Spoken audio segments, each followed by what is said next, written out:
Fala pessoal, tudo bem? Aqui é a professora Gabriela, também coordenadora de vocês. A gente está aqui para mais uma aula no meu quarto. Hoje a gente vai falar de fotossíntese. A gente já fechou aquela parte do assunto dos principais grupos de plantas. E vamos lá, eu vou só apresentar aqui a minha tela para a gente poder começar a aula de hoje. A aula de hoje vai ser também dividida, assim como foi a primeira, em algumas partes. Eu sei que é um conteúdo mais puxado, mais difícil, então eu quero que vocês consigam entender tudo. Então, espero que vocês estejam vendo aí. Pra gente começar a apresentar. Aí. Então vamos lá. Fotossíntese, aula de hoje.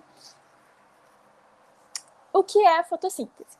Gente, a fotossíntese não é nada mais do que uma síntese que é mediada pela luz. E o que é uma síntese? Ali embaixo eu coloquei um significadinho. A síntese ela consiste em reunir elementos diferentes e fundi-los em um todo. Então a gente pega aqui no caso o gás carbônico e a água e transforma em açúcar, né? Então é aquela coisa da planta produzir o seu próprio alimento. E uma imagenzinha mostrando mais ou menos como funciona um esquema bem simplificado, ali a luz solar chegando, o oxigênio saindo, o dióxido de carbono entrando e a produção de glicose, que ela tá saindo assim, mas não tá saindo da planta de fato. Glicose é o açúcar. Bom, vamos falar um pouquinho das teorias iniciais que deram origem aí a essa ideia de fotossíntese. Porque antes da gente conhecer microscópios, antes da gente ter uma noção mais aprofundada de química, a gente teve o Joseph Priestley, que ele foi uma das primeiras pessoas a perceber que a planta ela fazia uma certa renovação do ar. De que forma ele fez isso? Ele pegou algumas gôndolas, que são essas coisas de vidro, que coloca em cima de um prato, em cima de uma plataforma, como está ali. E aí ele fez o seguinte, em uma delas, ele colocou uma vela. Em outra, ele colocou um rato. Conforme a vela ficou lá, ela manteve sua chama até que foi ficando mais fraca e apagou. Então, de alguma forma, aquele ar não estava mais limpo. Um rato, ele ficava lá durante um tempo, até o momento que o ar, que foi a conclusão a que ele chegou, o ar não estava mais próprio para ser respirado, porque daí ele ou desmaiava ou morria. E aí, quando ele colocou a planta sozinha, ela ficou bem, mas depois de um tempo ela também começou a ficar mais murcha, enfim. Mas quando ele colocou a vela junto com a planta, ou então o rato junto com a planta, os dois ficaram bem. Então ele entendeu que tinha uma troca de alguma coisa entre a planta e a vela e a planta e o animal. Bom, a gente sabe hoje que no caso, na reação de combustão, a gente tem o gás carbônico, não, desculpa, a gente tem carbono mais oxigênio gerando gás carbônico, CO2, dióxido de carbono. E a planta usa esse dióxido de carbono para fazer a fotossíntese, gerando assim o oxigênio que a vela consome. A mesma coisa com o rato. O rato, pela reação da queima de energia, vai gerar gás carbônico, a planta oxigênio e eles consomem o que eles produzem, né? Então tem uma troca. E aí vou passar para vocês algumas equações. Na verdade, duas especificamente. A equação simplificada da fotossíntese e a equação da fotossíntese que ainda não está completa, mas ela é um pouquinho mais completinha e também cai no vestibular. Então as duas são importantes para o vestibular. Gente, vou salientar que esse assunto ele é importante para o vestibular, é muito importante. Então, prestem bastante atenção nessa aula. Beleza. Uma coisa que é importante vocês lembrarem é que o oxigênio, ele não vem do gás carbônico, porque o gás carbônico é o CO2, né? Ele tem oxigênio, mas na reação que ocorre, na reação química, o oxigênio, ele vem da água. Então, do H2O. A fórmula simplificada, tá ali aquela que tá em cima de uma folha, 6 moléculas de CO2 mais 6 de água vai resultar em C6H12A6, a glicose, né? Uma molécula de glicose mais 6 oxigênios. Então é isso que ocorre.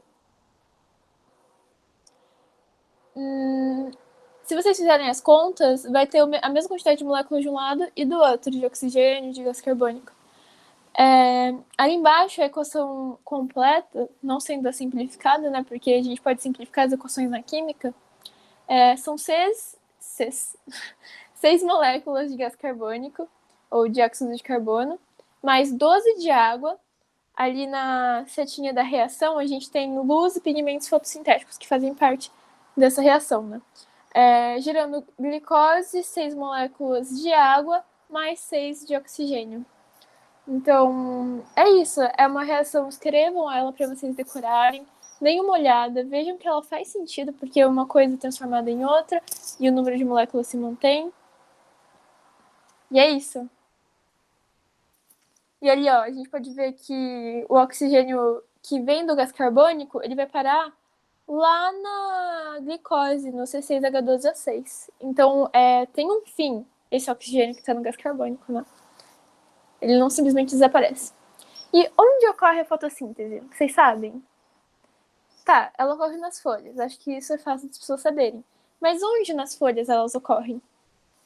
Elas ocorrem dentro da célula vegetal. Vejam que a célula vegetal praticamente não tem cor. Ela é praticamente transparente porque ela é muito pequena, né? Muito fina, tem camadas finas. Mas tem uma coisinha verde dentro dela, então isso é muito interessante. E se for de longe, parece que a célula ela é inteira verde. Mas se você olhar de perto, na verdade não. São esses cloroplastos que são bem verdinhos e é isso que a gente enxerga.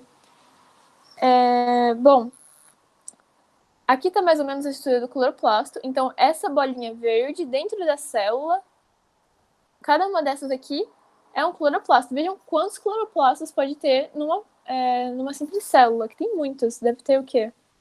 Uns 20 ou mais, 25.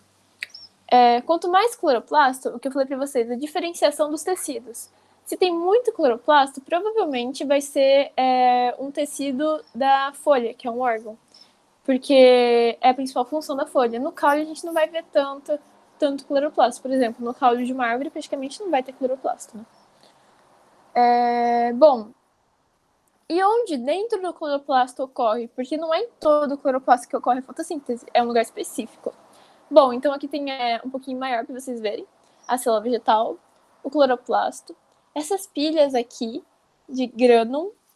E aí, dentro do grânum, dentro do tilacoide, que é cada um desses aqui, a gente tem o lúmen. O que é o lúmen? Lúmen é basicamente um espaço, como se fosse um compartimento dentro de algo. Em biologia animal, vocês vão ver muito isso, que eles falam assim, tipo, o lúmen que origina o estômago. É basicamente um espaço, uma bolsa, Vejam que é tipo como se fosse uma panquequinha, mas que ela tem um espacinho dentro. Então isso é o lúmen.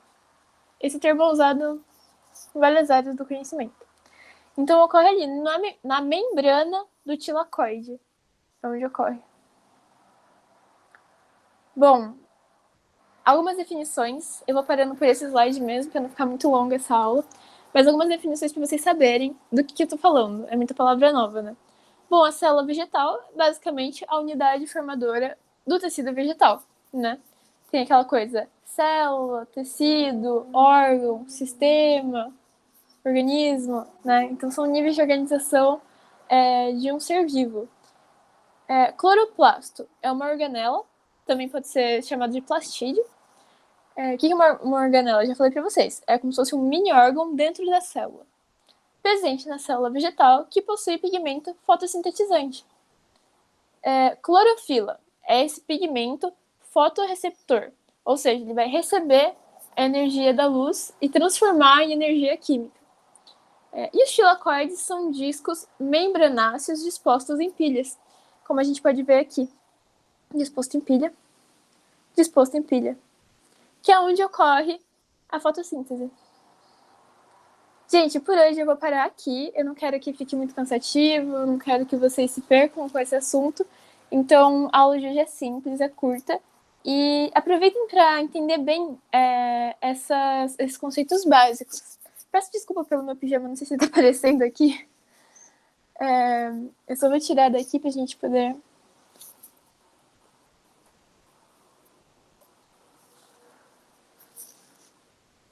Ah.